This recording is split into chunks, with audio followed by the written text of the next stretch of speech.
Olá mundo, somos Anonymous. Neste, viemos te alertar sobre a manipulação do sistema. Primeiro, a estratégia da distração. O elemento primordial do controle social é a estratégia da distração, que consiste em desviar a atenção do público dos problemas importantes e das mudanças decididas pelas elites políticas e econômicas, mediante a técnica do dilúvio ou inundações de contínuas distrações e de informações insignificantes. A estratégia da distração é igualmente indispensável para impedir ao público de interessar-se pelos conhecimentos essenciais, na área da ciência, da economia, da psicologia, da neurobiologia e da cibernética. Manter a atenção do público distraída, longe dos verdadeiros problemas sociais, cativada por temas sem importância real. Manter o público ocupado, sem nenhum tempo para pensar. De volta à granja como os outros animais. Segundo, criar problemas, depois oferecer soluções. Este método também é chamado problema-reação-solução. Cria-se um problema, uma situação prevista para causar certa reação no público, a fim de que este seja o mandante das medidas que se deseja fazer aceitar. Por exemplo, deixar que se desenvolva ou se intensifique a violência urbana, ou organizar atentados sangrentos, a fim de que o público seja o mandante de leis de segurança e políticas em prejuízo da liberdade.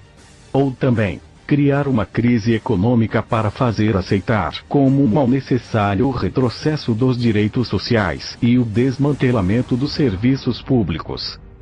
Terceiro, a estratégia da gradação. Para fazer com que se aceite uma medida inaceitável, basta aplicá-la gradativamente, por anos consecutivos. É dessa maneira que condições socioeconômicas radicalmente novas, como o neoliberalismo, foram impostas durante as décadas de 1980 e 1990. Estado mínimo, privatizações, precariedade, flexibilidade, desemprego em massa, salários que já não asseguram ingressos decentes, tantas mudanças que haveriam provocado uma revolução, se tivessem sido aplicadas de uma só vez. Quarto, a estratégia do deferido. Outra maneira de se fazer aceitar uma decisão impopular é a de apresentá-la como sendo dolorosa e necessária, obtendo a aceitação pública, no momento, para uma aplicação futura. É mais fácil aceitar um sacrifício futuro do que um sacrifício imediato. Primeiro, porque o esforço não é empregado imediatamente. Em seguida, porque o público, a massa, tem sempre a tendência a esperar ingenuamente que tudo irá melhorar amanhã e que o sacrifício exigido poderá ser evitado. Isto dá mais tempo ao público para acostumar-se com a ideia de mudança e de aceitá-la com resignação, quando chegue o momento. Quinto, dirigir-se ao público como crianças de baixa idade. A maioria da publicidade dirigida ao grande público utiliza discurso, argumentos, personagens e entonação particularmente infantis, muitas vezes próximos à debilidade, como se o espectador fosse um menino de baixa idade ou um deficiente mental. Quanto mais se intente buscar enganar o espectador, mais se tende a adotar um tom e porquê. Se você se dirige a uma pessoa como se ela tivesse a idade de 12 anos ou menos, então, em razão da sugestionabilidade, ela tenderá, com certa probabilidade, a uma resposta ou reação também desprovida de um sentido crítico, como a de uma pessoa de 12 anos ou menos de idade. Sexto, utilizar o aspecto emocional muito mais do que a reflexão. Fazer uso do aspecto emocional é uma técnica clássica para causar um curto-circuito na análise racional, e por fim ao sentido crítico dos indivíduos. Além do mais, a utilização do registro emocional permite abrir a porta de acesso ao inconsciente para implantar ou enxertar ideias, desejos, medos e temores, compulsões, ou induzir comportamentos. Sétimo, manter o público na ignorância e na mediocridade. fazer com que o público seja incapaz de compreender as tecnologias e os métodos utilizados para seu controle e sua escravidão.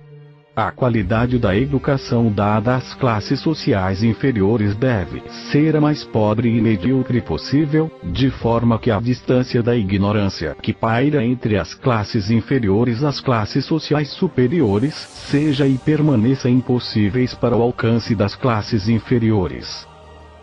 Oitavo. Estimular o público a ser complacente na mediocridade. Promover ao público a achar que é moda o fato de ser estúpido, vulgar e inculto. Nono. Reforçar a revolta pela autoculpabilidade. Fazer o indivíduo acreditar que é somente ele o culpado pela sua própria desgraça, por causa da insuficiência de sua inteligência, de suas capacidades, ou de seus esforços. Assim, ao invés de rebelar-se contra o sistema econômico, o indivíduo se autodesvalida e culpa-se, o que gera um estado depressivo do qual um dos seus efeitos é a inibição da sua ação. E, sem ação, não há revolução. 10º. Conhecer melhor os indivíduos do que eles mesmos se conhecem. No transcorrer dos últimos 50 anos, os avanços acelerados da ciência têm gerado crescente brecha entre os conhecimentos do público e aquelas possuídas e utilizadas pelas elites dominantes. Graças à biologia, à neurobiologia e à psicologia aplicada, o sistema tem desfrutado de um conhecimento avançado do ser humano, tanto de forma física como psicologicamente. O sistema tem conseguido conhecer melhor o indivíduo comum do que ele mesmo conhece a si mesmo. Isto significa que, na maioria dos casos, o sistema exerce um controle maior e um grande poder sobre os indivíduos do que os indivíduos a si mesmos. Essa é a forma de manipulação que o sistema impõe a você. Até a próxima. Nós somos Anonymous. Somos uma legião. Nós não esquecemos. Nós não perdoamos. Nos aguarde.